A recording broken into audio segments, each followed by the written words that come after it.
ఈ ప్రభు నామంలో వందనాలండి.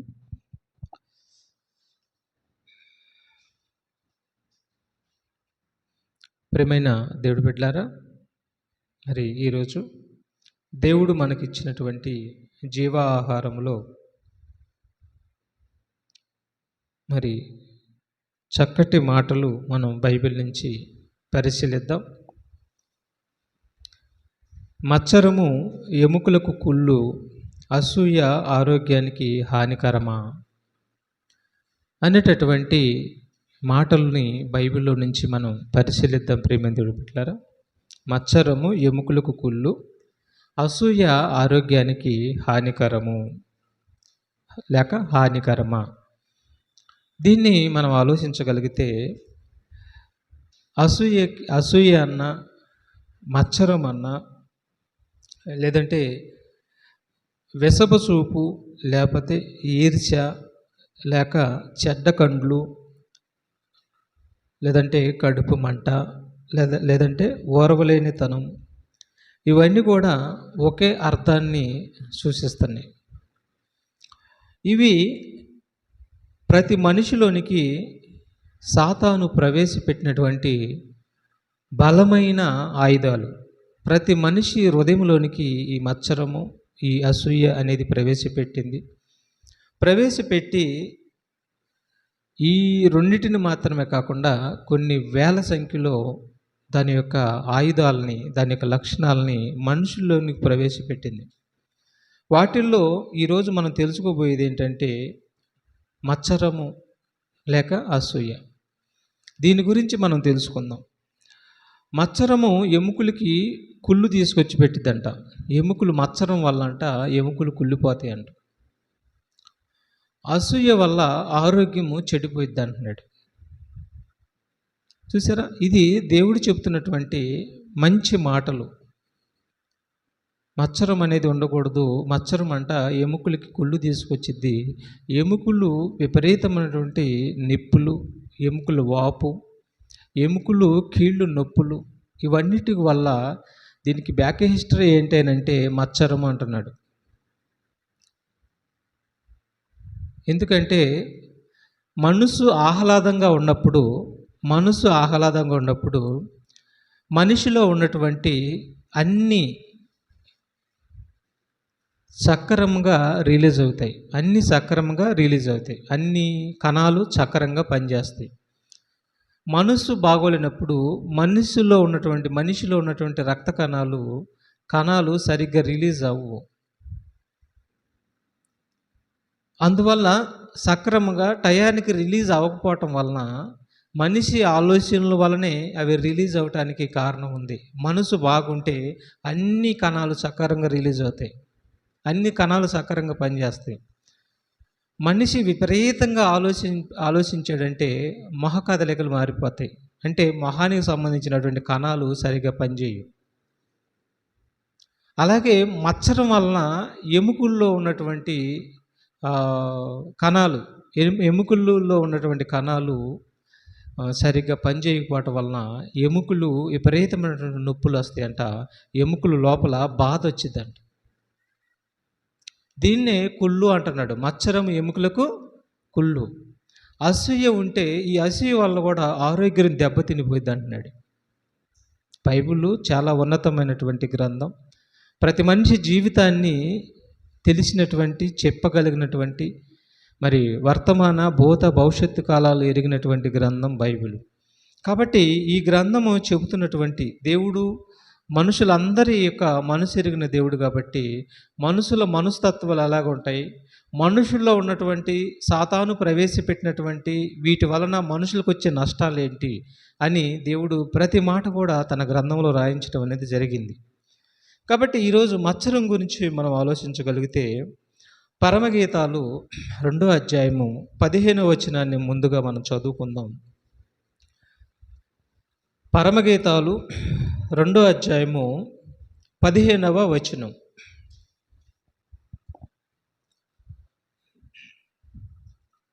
దేవుడు ప్రతి మనిషిని భూమి మీదకు పంపించేటప్పుడు మంచి లక్షణాలతో పంపించాడు. ఈ సంగతి మనకు వింటాం. సామెతల గ్రంథము 7:29లో మనం వింటాం, దేవుడు నరులను యథార్థవంతులుగా పుట్టించెను, వారు పెరిగి పెద్దవారై వివిధమైన తంత్రములు కల్పించుకున్నారు అని మనం వింటాం. అంటే దేవుడు నరులను పుట్టించేటప్పుడు ఎలా పుట్టించాడు? యథార్థవంతులుగా పుట్టించాడంట, యథార్థవంతులుగా పుట్టించాడంట. కానీ వారు పెరిగి పెద్దవారై అనేకమైనటువంటి తంత్రములు వారు కల్పించుకొని ఉన్నారంట. కాబట్టి ఆ తంత్రములో కల్పించుకోవటం వల్ల వాటి వలన మనిషి నష్టపోతున్నాడు. ఆ తంత్రాల్లో ఒకటే ఈ యొక్క మత్సరము లేక అసూయ. దీనివలన ఎంత నష్టం వచ్చిందో ఈరోజు బైబిల్ నుంచి మనం చూద్దామండి. ముందుగా ఈ మాట చదువుకుందాం. పరమగీతాలు 2:15 వచ్చినని మనం చదువుకుందాం. మన ద్రాక్ష తోటలు పూతపట్టి ఉన్నవి, ద్రాక్ష తోటలను చెరుపు నక్కలను పట్టుకొనుడి. చూసారా, ద్రాక్ష తోటలో పూత పట్టి ఉన్నాయంట. ఈ పూత పట్టి ఉన్నప్పుడు నక్కలు వెళ్ళి ఆ ద్రాక్ష తోటని చెరిపేస్తున్నాయంట. ఆ ద్రాక్ష తోటని చెరుపుట వలన పూత అంతా ఏమైపోతుంది? రాలిపోతుంది. ఫలాలు లేకుండా ఈ నక్కలు చేస్తాయి అని అంటున్నాడు. నా ద్రాక్ష తోటను చెరుపు నక్కలను పట్టుకోండి అంటున్నాడు.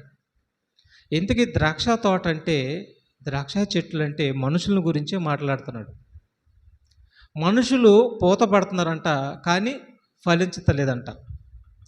పూత పడుతున్నారంట కానీ ఫలించలేదంట. ఎందుకు ఫలించలేదు? రూపకలంకరంగా మాట్లాడుతున్నాడు. నా ద్రాక్ష తోట పూత పట్టి ఉన్నది, కానీ దాన్ని చెరిపేటటువంటి నక్కలను మీరు పట్టుకొని వాటిని బయటికి, మీ యొక్క తోటలో నుంచి, మీ యొక్క హృదయములో నుంచి వాటిని బయటికి గెంటి వేసేయండి. లేదంటే మీ పూత అంతా రాలిపోయింది, మీరు పండ్లుగా మారరు.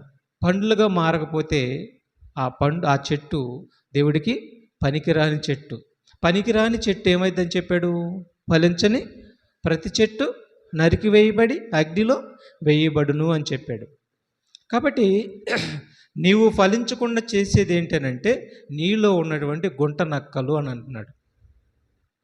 మరలా చదువు అన్నమాట, మరలా చదువు. నువ్వు ఫలించకపోవటానికి కారణం ఏంటంటే పూత పట్టావు కానీ పిందిగా పండుగ నువ్వు మారలేకపోతున్నావు అంటే కారణం ఉంది. నీలో గుంట నక్కలు ప్రవేశించి నిన్ను అంటున్నాడు. ఏంటి ఆ గుంట నక్కలు అంటే? అసూయ, మత్సరం.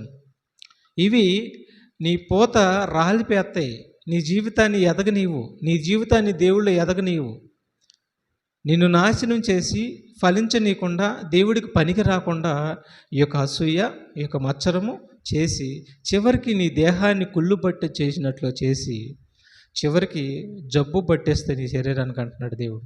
దేవుడికి కూడా పనికి రాకుండా చేస్తాయని చెప్పాడు. ఈ గుంట నక్కలు, ఈ అసూయ, మత్సరం అనే గుంట నక్కలు నీ చెట్టుని చెరిపేస్తున్నాయి, నీ తోటను చెరిపేస్తున్నాయి. అవి నిన్ను ఫలించనీయకుండా నీ పూతంతా రాలిపేస్తున్నాయి అవి అని చెప్తున్నాడండి.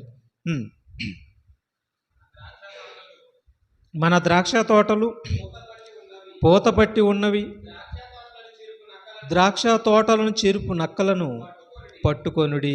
చూసారా, ద్రాక్ష తోటలు పూతపట్టి ఉన్నాయంట, వాటిని చెరిపే నక్కలను పట్టుకోండి అని అంటున్నాడు.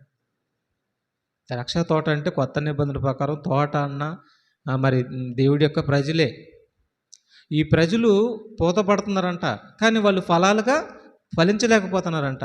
కారణం ఏంటంటే లోపల మత్సరము, అసూయ అనే గుంట నక్కలు ఉన్నాయి.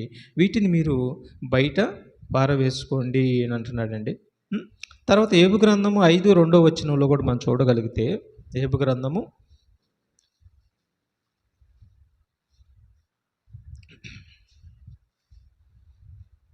5:2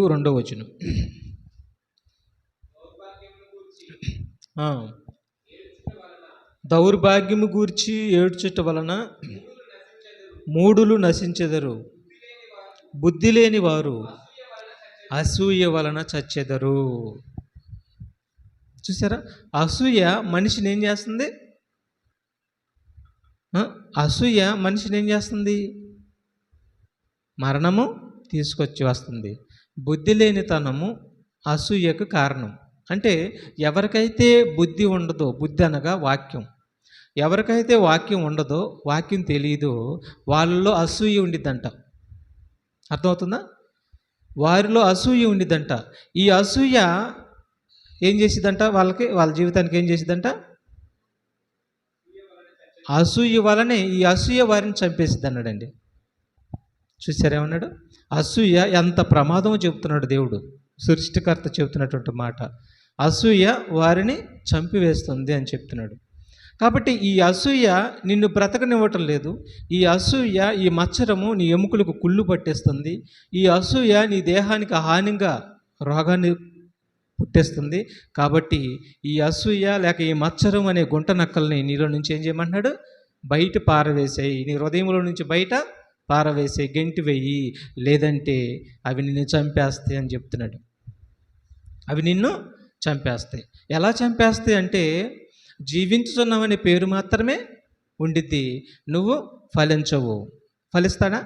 ఫలించడు. ఆ విధంగా మనిషిని బ్రతికున్నట్టుగానే చేసిద్ది, కానీ దేవుడి కోసం ఫలించిన వారిగా చేసి, లోకం కోసం బ్రతికేటట్టుగా చేసిద్ది, కానీ దేవుడి కోసం ఫలించే వారిగా చేయదు. అందుకని అసూయ నిన్ను చంపకుండా చూసుకోమంటున్నాడు. అసూయ అనే గుంటను అక్కడ నీళ్ళ నుంచి బయటికి పారవేసేయి, బయటికి తోలివేసేయి. అప్పుడు నువ్వు పూత పడతావు, అప్పుడు నువ్వు ఫలిస్తావు, అప్పుడు నీలో ప్రేమ ఉండిద్ది, అప్పుడు నువ్వు దేవుడి కోసం ఫలిస్తావు, దేవుడి లక్షణాలు నీలోకి వస్తాయి. కాబట్టి అసూయ మత్సరమును నీలో నుంచి బయట పారవేసేయమంటున్నాడండి.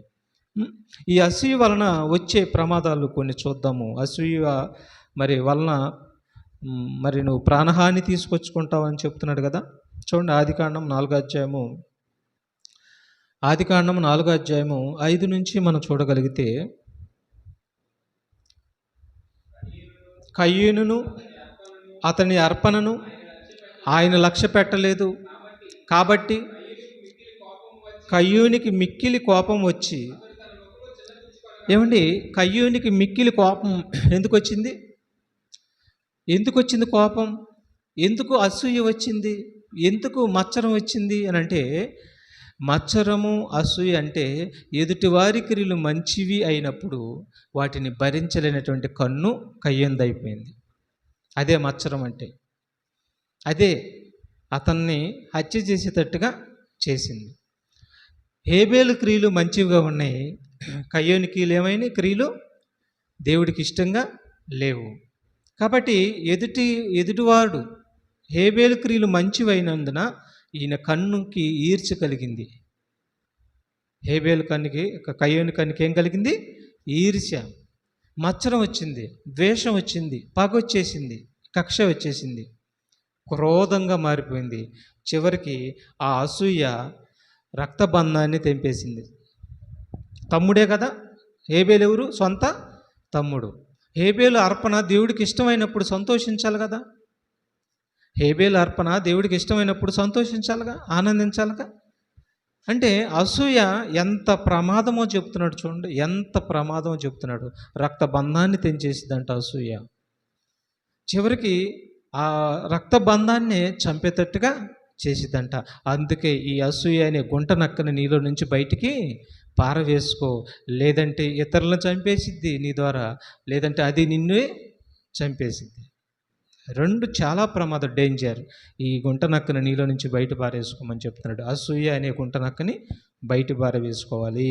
లేదంటే ఈ అసూయ ఏం చేస్తుందో చూడండి, చదువు. యెహోవా కయ్యూనుతో, నీకు కోపమేలా, ముఖము చిన్నబుచ్చుకొని ఉన్నావేమి? నీవు సత్క్రియ చేసిన ఎడల తలనెత్తుకొనవా? సత్క్రియ చేయని ఎడల వాకిట పాపము పొంచి ఉండును, నీ ఎడల దానికి వాంఛ కలుగును, నీవు దానిని ఏలుదువనెను. కయ్యూను తన తమ్ముడైన హేబేలుతో మాటలాడెను. వారు పొలములో ఉన్నప్పుడు కయ్యూను తన తమ్ముడైన హేబేలు మీద పడి అతనిని చంపెను. చూసారా, అసూయ ఏం చేసింది? బంధుత్వం లేకుండా చేసింది. అసూయ ఏం చేసింది? బంధుత్వాన్ని హత్య చేసేటట్టుగా చేసేసింది. అందుకే ఇది వెరీ వెరీ డేంజర్. ఇది ఎవరిలో ఉండకూడదు. ఉంటే వారి ఎముకలకు కుళ్ళు, ఉంటే వారి యావత్ శరీరానికి రోగం వ్యాధి కలగజేసిద్ది, ఉంటే హత్య చేసేటట్టుగా చేసిద్ది. అందుకని ఈ గుంట నక్కను తీసి బయట పారవేయండి అంటున్నాడండి. బంధం, రక్త బంధాలు ఉండవు, ఏమి లేకుండా మరి అది చేసిద్ది. కాబట్టి ఇది చాలా ప్రమాదకరమైనది. కాబట్టి దీన్ని బయట పారవేయండి.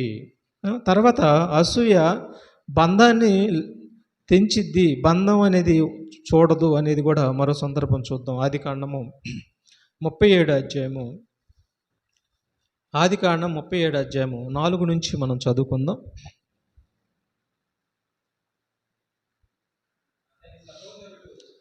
ఏసోబు గారండి. ఏసోబుకి మరి మొత్తం 12 మంది, వాళ్ళ అన్నదమ్ములు యాకోబుకి 12 మంది. వారిలో మరి చిన్నవాడైనటువంటి ఏసోబు, అతని సహోదరులు అతని యందు అసూయపడ్డారు. ఎందుకు అసూయపడ్డారంటే వీరు చేస్తున్నటువంటి అతిక్రమైన క్రియలు ఈ ఏసోబు గారు వెళ్ళి తన తండ్రికి చెప్తున్నాడు. వాళ్ళకి భోజనాన్ని తీసుకొని వెళ్తున్నప్పుడు వాళ్ళు మరి వ్యతిరేకంగా చేస్తున్నటువంటి క్రియలు, మరి గొర్రెలను చంపుకొని తినేసేయటం, తండ్రికి చెప్పకుండా ఉంటాం, ఇలా వ్యతిరేకమైన క్రియలు, తండ్రితో అబద్ధం ఆడటం, గొర్రెలు తగ్గినాయి ఏంటంటే ఏమో అని అంటాం, ఇలాగా వ్యతిరేకమైన క్రియలు చేయటం చేస్తున్నప్పుడు ఆ తమ్ముడు వెళ్ళి తండ్రితో చెప్తున్నాడు, ఇలా జరుగుతుంది, ఇది నిజమని. తర్వాత చిన్నవాడు కదా, చిన్నవాడిని యాకోబు బహుగా ప్రేమించాడు. ప్రేమించి బొమ్మలు చొక్క అంగీ కుట్టిస్తాడు. బొమ్మలు అంగీ కుట్టించాడు. ఎవరు కుట్టించాడు? సాటి తమ్ముడికే కదా, సాటి తమ్ముడికే. దానివలన అసూయ ఏమైనా పడాలా? దానివలన అసూయ పడాలా? బొమ్మలు అంగీ కుట్టించినందుకు అసూయ పడాలా? అసూయపడి ఆ తమ్ముడిని చంపేయటానికి వాళ్ళు ఒక పెద్ద మరి ప్లాన్ వేశారండి, తమ్ముడిని చంపేయటానికి. అంటే అసూయ ఎంతకు దారి తీసిందో చూడండి. అసూయ దారి తీసింది, చంపటానికి దారి తీసింది. చివరికి అతన్ని మరి గుంటలో, నీళ్లు లేని గుంటలో పడేస్తారు. చూరు, అసూయ దయ ఉండదు.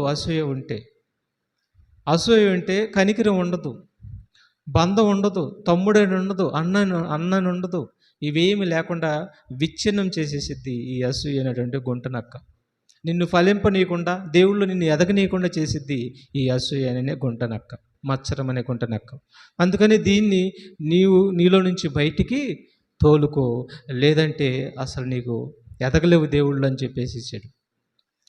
ఈ విధంగా మరి ఐగుప్తులకు అమ్మేసేస్తారు. ఐగుప్తు వర్తకులకు, మిద్యాను వర్తకులకు అమ్మేసిస్తే వారు తీసుకెళ్ళి ఐగుప్తులో ఆయన్ని అమ్మేసేస్తారు, ఏసోబుని. అప్పుడు ఆయన మీద అసూయ పడినటువంటి అన్నదమ్ముల్ని దేవుడు తీసుకుని వచ్చి మరలా ఆయన పాదాల దగ్గరే పడేస్తాడు. ఏసోబుకి అసూయ లేదు, ఏసోబుకి కక్ష లేదు, ఏసోబు మచ్చర పడలేదు. నన్ను అమ్మేశారు కదా నా అన్నలు, వాళ్ళకి ఎందుకు నేను ఆహారం ఇవ్వాలని లేదండి. ఏసోబు మంచి మనసు గలవాడు, కక్షలు, ద్వేషము, పగ అలాంటిది ఏం లేదు, మంచి మనసు గలవాడు. కాబట్టి అన్నలు అమ్మేసినా కానీ, ఒకానొక దినాన్ని కానాను దేశంలో కరువు వచ్చినా కానీ తిరిగి ఐగుప్తులో ధాన్యం ఉందని వెళ్తారు. అక్కడ ఏసోబు రాజుగా నియమిస్తాడు, ఆ దేశపు రాజు. అప్పుడు వెళ్ళి ధాన్యం అడుగుతారు. అప్పుడు వీళ్ళు గుర్తుపట్టరు కానీ ఆయన గుర్తుపడతాడు. అప్పుడు బోరుని ఏడ్చుకుంటాడు. ఇద్దరు అన్నదమ్ములు అందరు కలిసి ఏడ్చుకొని వాళ్ళకి మంచి భోజనం పెట్టించి, వీళ్ళు భయపడిపోతారు. మనం అమ్మేం కదా, ఏమైనా చేస్తాడేమో, రాజు అయ్యాడు కదా, ఏమైనా చేస్తాడేమోనని భయపడిపోతాడు. నేనేం చేయను అని మంచి మనసుతో అంటాడు. చక్కగా భోజనం పెట్టేసి ధాన్యం ఇచ్చేసి పంపించేసేస్తాడు.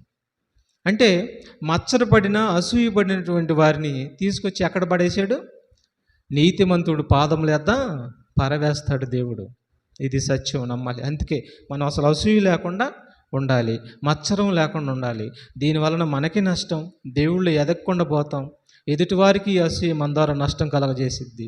ఎందుకు పనికి రాకుండా మనల్ని విశ్వాసఘాతకులుగా మనల్ని చేసిద్ది. అందుకని ఇది ఉండకూడదు. తర్వాత చూడండి, కీర్తన గ్రంథము 104:16 వచనం. 104 16వ వచనం.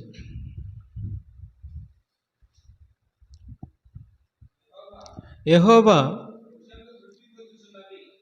106 అధ్యాయం 16వ వచనం చూద్దాం. ముందు కీర్తన 106 16వ వచనం.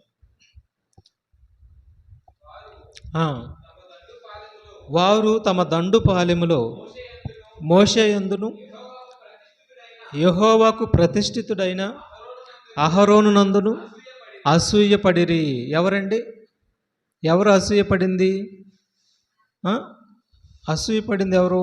మోషేయందును అహరోను నందును అసూయపడింది ఎవరు? దాతాను, కోరాహు, అబిరాము అసూయపడ్డారు. వారి మీద అసూయపడి, వీళ్ళేనా మమ్మల్ని ఏలేది అని మోషే మీద, వీళ్ళేనా దేవుడి తరపున మాట్లాడేది, దేవుడు మాతో కూడా మాట్లాడరా అని చెప్పి వారి మీద అసూయపడ్డారండి. ఒక నీతిమంతుల మీద వాళ్ళు అసూయపడ్డారు. ఈ అసూయ వారికి ఎంత దారి తీసిందంటే వారి మరణానికి దారి తీసింది. దాతాను, అబిరాములు ఏమైపోయారు? భూమి నెరవేర్చి దాతానును మింగివేసింది. అది అబిరాము గుంపును కప్పివేసెను. చూసారా? దాతానుని మింగేసింది, అబిరాము గుంపుని ఏం చేసింది?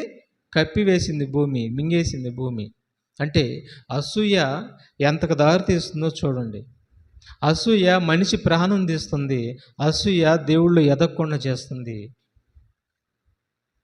అందుకే ఈ గుంట నక్కని మీ హృదయంలో ఉండకుండా ఈ అసూయని మీరు బయటపడవేయండి. చూసారా?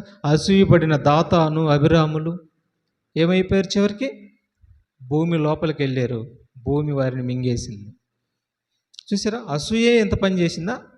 అసూయే ఎంత పనిచేసింది. అందుకని క్రైస్తవులు అనబడినటువంటి మనలో యేసుక్రీస్తు దగ్గరికి వచ్చినటువంటి తర్వాత ఎట్టి పరిస్థితులు ఈ లక్షణాలు అనేది మనలో ఉండకూడదు. ఒకవేళ ఉంటే నువ్వు దేవుళ్ళు ఎదగలేవు, పాపం పెరిగిద్ది. ఈ అసూయ ద్వారా నువ్వు చేయరాని పనులను చేస్తావు. చివరికి నీకే నష్టం. విపరీతమైనటువంటి అగ్నిగుణానికి నువ్వు వెళ్ళిపోవాల్సి ఉంటుంది. అందుకని అసూయ ఉండకూడదు.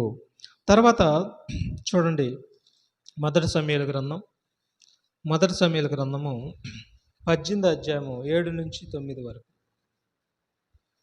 ఇక్కడ మరో వ్యక్తిని మనం చూడగలిగితే అసూయ పడతాడు. ఈయనే సౌలు రాజు.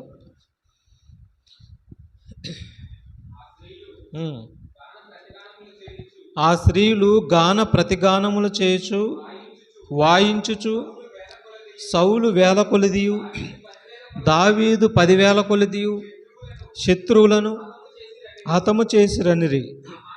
ఆ మాటలు సౌలునకు ఇంపుగా ఉండనందున అతడు బహుకోపం తెచ్చుకొని, వారు దావీదుకు 10,000 కొలది అనియు నాకు 1000 కొలది అనియు స్తుతులు పాడిరే, రాజ్యము తప్ప అతడు తీసుకొనగలడని అనుకొనెను. కాబట్టి నాట నుండి సౌలు దావీది మీద విషపు చూపు నిలిపెను. అసూయ వచ్చేసింది. ఎవరి మీద వచ్చేసింది? దావీది మీద అసూయ వచ్చింది. దావీది మీద అసూయ వచ్చి అతన్ని ఏం చేశాడు? విషపు చూపు నిలిపాడు. ఎన్నోసార్లు చంపాలని బడిసి విసిరాడు అతని మీదకి. కానీ దేవుడు ఆయన ఏం చేశాడు? దేవుడు ఆయన్ని తప్పించాడు. కాబట్టి మరి అసూయ నిలిపినటువంటి సౌలు రాజు అంతకంతకు నీరసించిపోతాడు. తన రాజ్యము నీరసించిపోయిద్ది. దేవుడు ఆయన గద్దె దించుతాడు. చివరికి తన కత్తి చేతే తాను చచ్చిపోతాడు. సౌలు తన కత్తి మీద పడి అతనే చచ్చిపోతాడు. అసూయ తన కత్తి మీద తానే పడేటట్టుగా చేసిందంటే నమ్మగలరా ఈ మాట మీరు? అసూయ ప్రాణం తీసిద్ది. తన ప్రాణం తీసిద్ది. ఎదుటివారి ప్రాణం తీసిద్ది. మరి ఇది ఎంత పవర్ ఇది? వాస్తవంగా చెప్పాలంటే ప్రాణం తీసేది ఎవరు? ఈ లోకంలో విషపూరిత మీద ఏదైనా ఉంటే ప్రాణం తీసిద్ది. పాము గరిచింది అనుకో ప్రాణం పోయిద్ది కదా. ఇంకా ఏదైనా మందు తాగినా ప్రాణాలు పోతాయి. ఇంకేదైనా విషపూరిత మీద తీసుకున్నా ప్రాణం పోయిద్ది. అసూయ ప్రాణం తీసిద్దా? నిద్రపోవకండి. అసూయ ప్రాణం తీసిద్దా? తీసిద్ది. చూసారా? మరి ఇప్పుడు సౌలు తన కత్తి మీద తానే పడి చనిపోతాడు. అందుకని అసూయ, మత్సరం అనేది ఎట్టి పరిస్థితుల్లో ఉండకూడదు. చివరికి సౌలు అనే ఆయన తన కత్తి మీద తాను పడి చనిపోతాడండి. కానీ దావీదు మీద అసూయ ఉంచాడు కదా. దావీదు కుటుంబం ఎలా ఉందో చూడండి ఒకసారి. 2 సమూయేలు గ్రంథం 3వ అధ్యాయం 1వ వచనం. 2 సమూయేలు గ్రంథం 3వ అధ్యాయం 1వ వచనం. సౌలు కుటుంబీకులకును దావీదు కుటుంబీకులకును బహుకాలము యుద్ధము జరగగా దావీదు అంతకంతకు ప్రబలెను, సౌలు కుటుంబము అంతకంతకు నీరసిల్లెను. దావీదు కుటుంబం వర్ధిల్లుతుంది. అసూయ ఉన్నటువంటి సౌలు కుటుంబం ఏమైపోతుంది? అంతకంతకు దిగజారిపోతుంది, అంతకంతకు నీరసిల్లిపోతుంది. అందుకని కాబట్టి దీన్ని బట్టి మనం అర్థం చేసుకోవాల్సింది ఏంటంటే, అసూయ ఉంటే ఆ కుటుంబం కూడా ఏమైతే ఎదగదు. దావీదు నిష్కలంకుడు, దావీదు అసూయ లేనివాడు, దేవుడి చిత్తానుసారంగా బ్రతికేవాడు, జరిగించేవాడు. తన తరంలో తమ తండ్రి చిత్తాన్ని నెరవేర్చినటువంటి దేవుడి ఇష్టానుసారుడైనటువంటి మనుషుడు, అసూయ లేనటువంటి వాడు. కాబట్టి తన కుటుంబం ఎదుగుతుంది. అసూయ కలిగినటువంటి సౌలు కుటుంబం ఏమైపోయింది? అంతకంతకు నేరసిల్లుతుందండి. తర్వాత ఇంకో వ్యక్తిని మనం చూడగలిగితే హామాన్ అండి. ఇతను చాలా భయంకరమైనటువంటి వ్యక్తి. ఇతనికి నమస్కరించలేదని చెప్పి మొర్దెకై అనేటువంటి యూదులకు సంబంధించినటువంటి వ్యక్తి మొర్దెకై, ఇతను ఈ హామానికి నమస్కారం చేయడు. ఈ హామానికి నమస్కారం చేయకపోతే ఏమైంది? నమస్కారం చేయకపోయినందువల్ల ఏమైనా అయిద్దా? ఏం కాదు కదా. తెలుసో తెలియకో చేయలేదు, ఇంకోసారి చేస్తాడులే అని అనుకోవచ్చుగా. అతడికొండ గర్వం చూడండి, గర్వం. తనలో ఉన్నటువంటి అసూయ చూడండి, అసూయ బయటకు వచ్చేసింది. ఈ అసూయ ఇతన్నే చంపేసిద్దండి. ఇప్పుడు ఇతన్నే చంపేసిద్ది. ఇతను ఏం చేశాడు తెలుసా? ఈ మొర్దెకై నమస్కారం చేయలేదని ఇతని మీద కక్ష కట్టి అసూయపడి ఇతన్ని మాత్రమే కాకుండా ఈ యోధా జాతి అంతటిని ఉరి తీయించాలని ప్లాన్ వేసాడు. తప్పు చేసింది ఎవరు? అంటే తప్పని అతను అనుకున్నాడు. అది తప్పు కాదు, నమస్కారం పెట్టకపోయినంత మాత్రం అది తప్పేమీ కాదు. కానీ ఇతను తప్పుగా భావించి కేవలం నమస్కారం పెట్టకపోయేసరికి అసూయ బాగా పెంచుకున్నాడు. గుంటనక్క అతన్ని చెరుపుతుంది. ఇప్పుడు ఇక నమస్కారం పెట్టలేదని ఏం నిర్ణయం తీసుకున్నాడు తెలుసా? ఇతన్ని మాత్రమే కాక ఇతని యొక్క వంశస్థులందరిని కూడా, యోధా జాతిని అంతటిని కూడా నేను ఉరికమ్మం ఎక్కించి చంపేయాలని పెద్ద ఉరికొయ్యి నాటించాడు. తన ఇంటి ముందే నాటించాడండి, చంపడానికి యూదులందరినీ. చూసారా? అసూయ చేత చేసేదంతా. అప్పుడు ఏం జరిగిందో చూడండి. ఎస్తేరు గ్రంథం 3వ అధ్యాయం 2వ వచనం చూడండి ఒకసారి. కాబట్టి రాజు గుమ్మములోనున్న రాజసేవకులందరూ రాజాజ్ఞానుసారముగా మోకాళ్ళూని హామానునకు నమస్కరించిరి. మొర్దెకై వంగకయు నమస్కారం చేయకయు ఉండగా రాజు గుమ్మముననున్న రాజసేవకులు, నీవు రాజాజ్ఞను ఎందుకు మీరుచున్నావని మొర్దెకైని అడిగిరి. ఈ ప్రకారము వారు ప్రతిదినము అతనితో చెప్పుచూ వచ్చినను అతడు వారి మాట చెవిని పెట్టకపోయిను. కనుక వారు మొర్దెకై యొక్క మాటలు స్థిరపడునో లేదో చూతమని దానిని హామానునకు తెలిపిరి.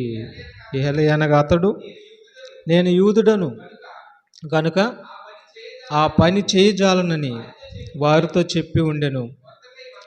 మొర్దెకై వంగకయు నమస్కరింపకయు ఉండుట హామాను చూసినప్పుడు బహుగా కోపించి, బాగా వినండి, మొర్దెకై ప్రాణము మాత్రము తీయుట స్వల్ప కార్యమని ఎంచి మొర్దెకై యొక్క జనులు ఎవరైనది తెలుసుకొని అహష్వేరోషు యొక్క రాజ్యమందంతటా ఉండు మొర్దెకై స్వజనులకు యూదులందరినీ సంహరించుటకు. చూసారా, ఎవరిని సంహరించడానికి? ఏమండి, మొర్దెకై ప్రాణం ఒక్కటే కాకుండా అతనికి సంబంధించిన వారందరి ప్రాణాలు నేను తీయాలని చెప్పి ఆలోచన చేసి పెద్ద ఉరికొయ్యి నాటుతాడండి. దేని వలన వచ్చిందండి ఇది ఆలోచన? ఏమంటే ప్రాణం తీయటం ఈజీయా? ప్రాణం తీయటం అంత ప్రాణం ఇచ్చావా నువ్వు? ప్రాణం పోసావా? తల్లి గర్భంలో 9 నెలలు దేవుడు ప్రాణం పోసాడు. ప్రాణం తీసే హక్కు ప్రపంచంలో ఎవరికి లేదు.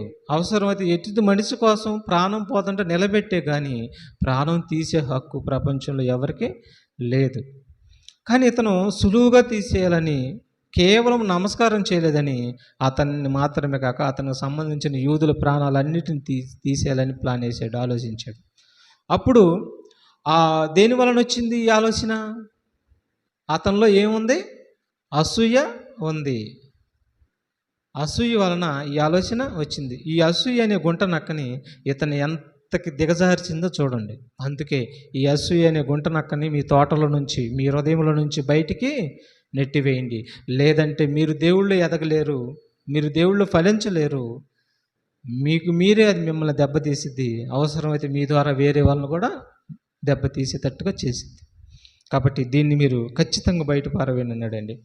కాబట్టి ఇతను అసూయ వలన ఇంత పని చేశాడు. కాబట్టి తర్వాత ఏం జరిగిందో, దేవుడు మరి యూదులకు మేలు చేశాడు. ఎస్తేరు ప్రార్థన చేసినప్పుడు యూదులకు మేలు చేస్తాడు. ఇతను అసూయ వలన ఇతనే చనిపోయేటట్లుగా మరి ఇక్కడ జరిగింది. చూడండి, ఎస్తేరు గ్రంథము 7-10 వచ్చును.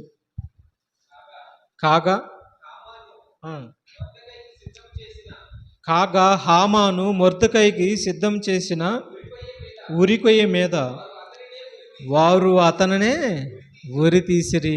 ఎవరిని ఉరి తీశారు? ఎవరిని ఉరి తీయాలని పెట్టాడు? అది మొర్దెకైని ఉరి తీయాలని ఉరికొయ్యని పెట్టాడు. లోకంలో సామెత ఉంది, ఏంటది? నువ్వు తీసిన గుంటలో నువ్వే పడతావు. ఇప్పుడు హామాను తీసిన గుంటలో ఏమైపోయాడు? అతనే పడ్డాడు. అసూయ వలన చేశాడు, గుంట తవ్వుకున్నాడు. ఆ అసూయ అతని గుంటలో అతన్నే పడేటట్టుగా చేసింది. చివరికి అతను పెట్టిన ఉరికొయ్యికి ఎవరినైతే చంపాలని ఉరికొయ్యి పెట్టాడు, ఆ ఊరిని అతనే చచ్చిపోయాడు. అంటే అసూయ అతని ప్రాణం తీసిందా? అది అంటే అసూయ పరలోకానికి వెళ్ళలేకుండా చేసిద్దా? చేసిద్ది. జాగ్రత్తగా ఉండాలి. అసూయ ఇతరులు బాగుపడుతున్నప్పుడు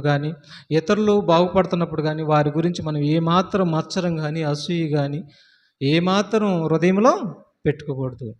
అది చాలా విషపూరితమైనటువంటి లక్షణం, దారితీసిద్ది మనకి, దేవుళ్ళు ఎదగకుండా చేసిద్దండి. కాబట్టి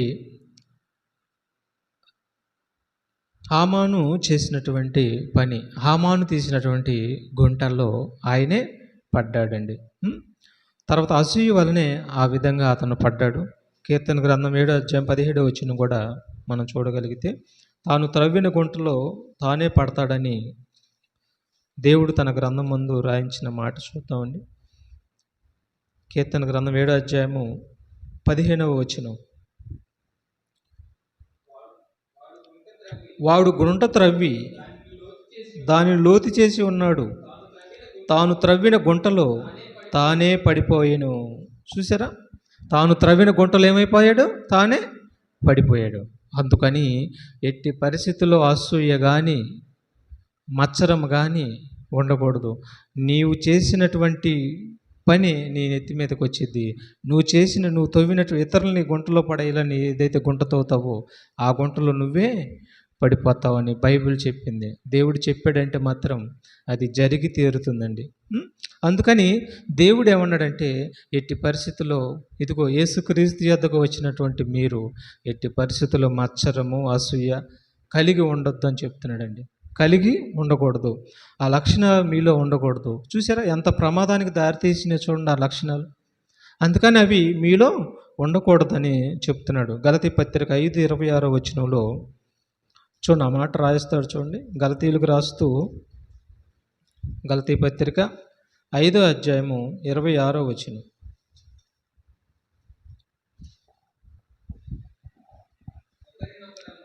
ఒకరిని ఒకరము వివాదమునకు రేపకయు, ఒకరి యందు ఒకరము అసూయ పడకయు. చూడండి, ఒకరి యందు ఒకరు ఏం పడద్దు అన్నాడు? అసూయ పడద్దు. అసూయ అనే గుంటనక్క నీలో ఉంటే ఏం చేసిద్ది? దేవుళ్ళు ఎదగనీయదు. చూసారా, ఈనాడు చాలామంది సహోదరుల మధ్య అసూయ, ద్వేషము, కక్షలు, పగలు. దీనివల్ల చివరికి వాళ్ళు యేసుని నమ్ముకున్నా సంఘంలో ఉండా పోయేది నరకానికే. అందుకని అసూయ అనేది ఉండకూడదు, మత్సరం అనేది ఉండకూడదు. అది గుంటనక్క, నిన్ను నాశనం చేసిద్ది. అది దాన్ని ముందు తీసి బయట పారవేయి.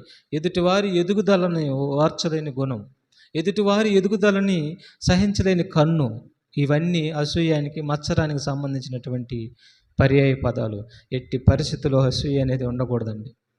అలా ఉంటే నిన్ను నీవే బలి చేసుకుంటావు, నిన్ను నీవే నిత్యనాశనానికి పంపించుకుంటావు. అదే నిన్ను చంపిద్ది.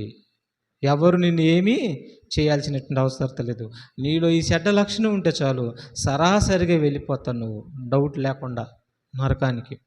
అందుకని దీని నుంచి మీరు అసూయ పడక, ఒకరి యందు ఒకరు అసూయ పడక, ఒకరి యందు ఒకరు ప్రేమ కలిగి ఉండమంటున్నాడు దేవుడు. ఆ దినము దగ్గర పడుతున్నప్పుడు ఒకరి యందు ఒకరు ప్రేమ కలిగి ఉండాలి. ఒకరికొకరు వాక్యంతో బుద్ధి చెప్పుకోవాలి, ప్రేమ కలిగి ఉండమన్నాడు తప్ప ఎట్టి పరిస్థితుల్లో అసూయ అనేది ఉండకూడదు. దానివల్ల నీకే విపరీతమైన నష్టం. అందుకని ఉండొద్దు అన్నాడండి. యాకోబు పత్రిక 3వ అధ్యాయము 14వ వచనము 16వ వచనాన్ని మనం చూడగలిగితే, యాకోబు పత్రిక 3వ అధ్యాయము 14 నుంచి 16వ వచనం వరకు. అయితే మీ హృదయములలో, చూడండి, అయితే మీ హృదయములలో అంటే క్రీస్తు నమ్ముకొని బాప్తీసం తీసుకొని సంఘంగా కూడుకుంటూ, ఇలా సంఘంగా కూడుకున్న వారిలో అయితే మీ హృదయములలో సహింపనలిమి కానీ, చూడండి, సహింపనలిమి కానీ మత్సరమును వివాదమును ఉంచుకొనిన వారైతే, చూడు మాకు పరలోకం వచ్చింది, మాకు పరలోకం వచ్చింది, మాకు పరలోకం వచ్చింది అని మీరు అతిశయము పడవద్దు.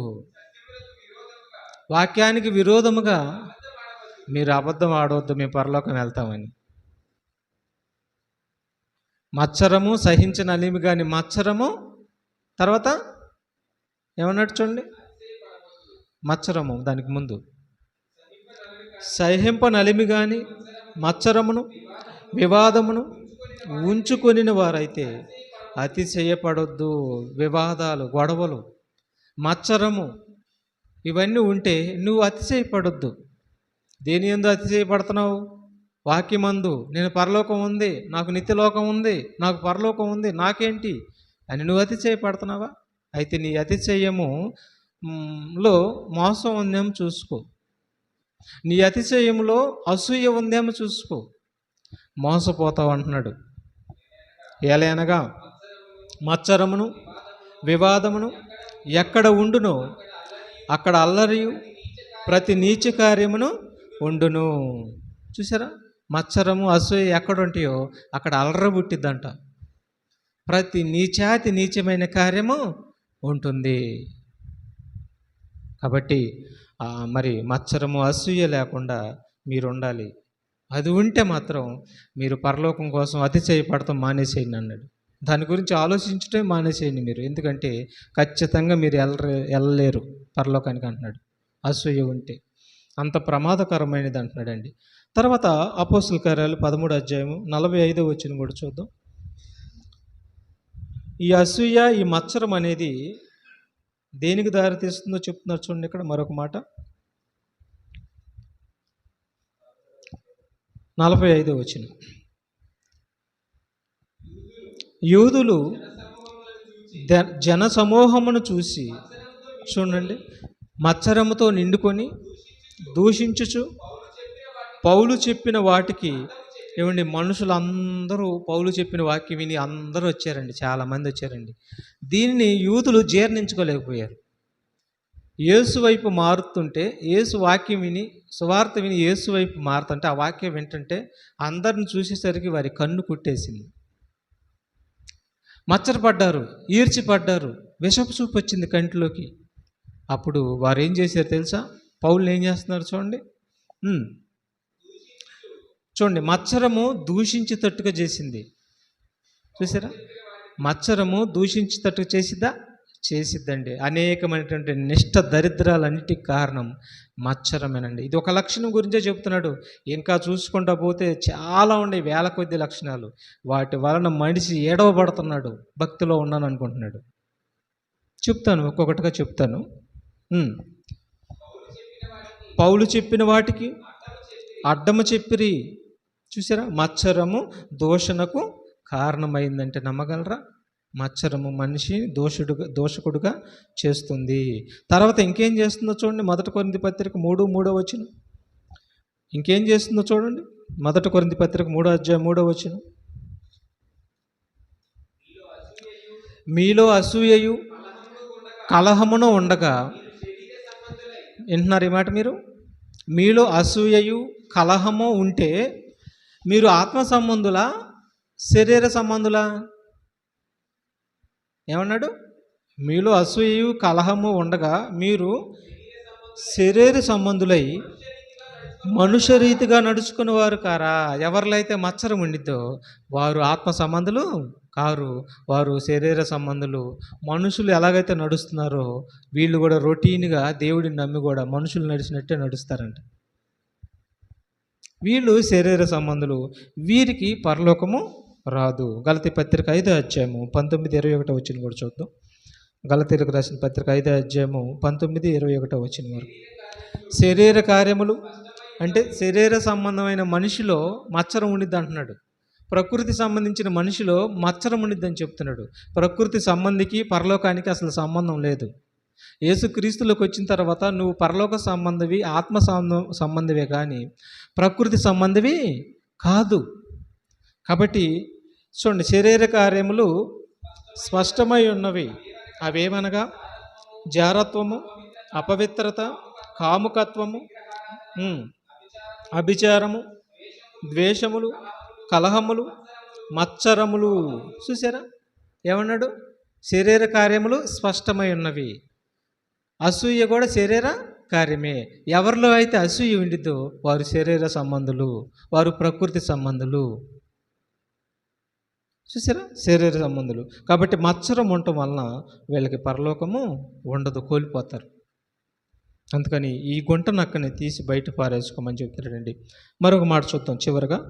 మార్కు సువార్త 17:15-9 కూడా మనం చూడగలిగితే, మన రక్షకుడినటువంటి యేసుక్రీస్తు వారిని యూదులు ఆయన దేవుడు సువార్త చెప్పుకుంటూ పోతుంటే అనేకులు మరి ఆయన వైపు తిరిగినప్పుడు ఆనాడు కూడా యేసుక్రీస్తు వారిని మత్సరముతో మరణానికి అప్పగించారండి యూదులు.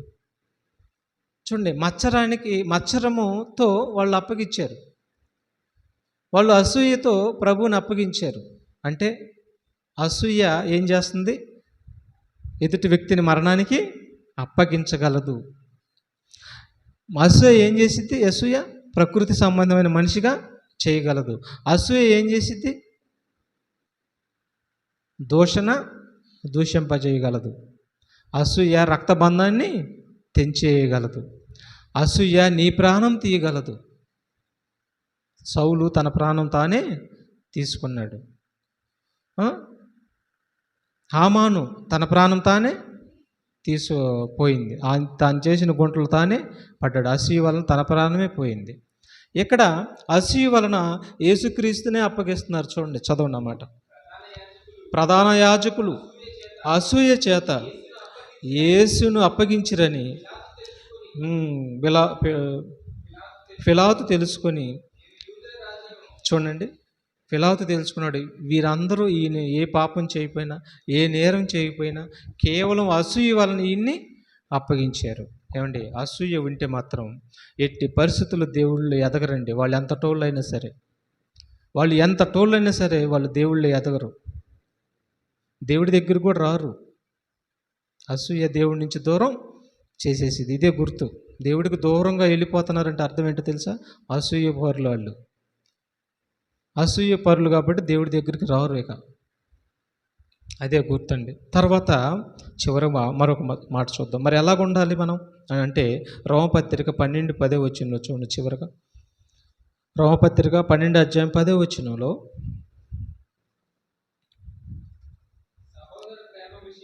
సహోదర ప్రేమ విషయంలో ఒకరి యందు ఒకరు అనురాగం గలవారై ఘనత విషయంలో ఒకరినొకడు గొప్పగా ఎంచుకొనడి. చూసారా, అసూయ విడిచి ప్రేమ కలిగి ఉండమంటున్నాడు. అర్థమైందా? అసూయ విడిచి సహోదరుల మధ్య అసూయ విడిచి ప్రేమ కలిగి ఉండమంటున్నాడండి. ప్రేమ కలిగి ఉండమంటున్నాడు. ఇంకొక మాట చదువుకున్నాం, ముగింపు ప్రార్థన చేసుకున్నాం. చివరి మాట ఇంకొకటి చూద్దాం. 1 పేతురు పత్రిక 1వ అధ్యాయం చూడండి. చివరి మాట అండి. 1 పేతురు పత్రిక 1వ అధ్యాయము 22 నుంచి 24 వరకు చదువుదాం.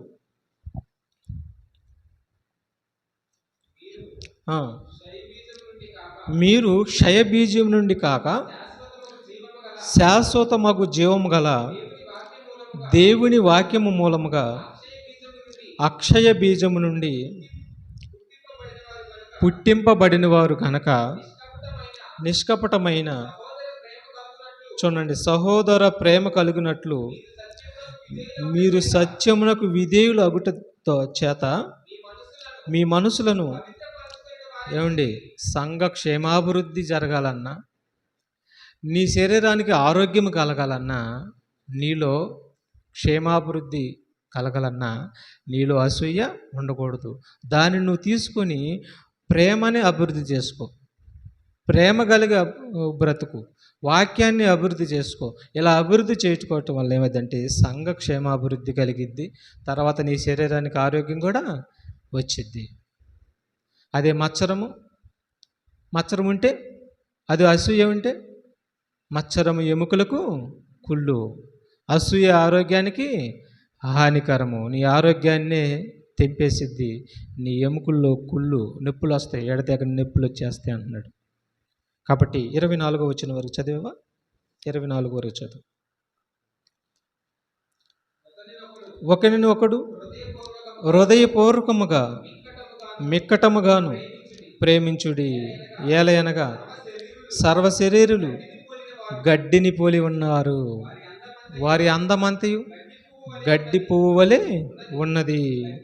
గడ్డి ఎండును, దాని పువ్వును రాలును, అయితే ప్రభువాక్యము ఎల్లప్పుడూ నిలుచును. చాలు. చూసారా, ప్రతి మనిషిని దేంతో పోల్చాడు? గడ్డి పువ్వుతో పోల్చాడు. ఆ అందమంతా రాలిపోద్ది అన్నాడు. ఆ గడ్డి, ఆ శరీరం కూడా ఎండిపోద్ది అని చెప్పాడు. అందము, దాని శరీరం ఎండిపోద్ది. కాబట్టి ఒకరి యందు ఒకరు అతిశయపడొద్దు. ప్రేమ కలిగి ఉండి ప్రేమను వృద్ధి చేసుకోండి.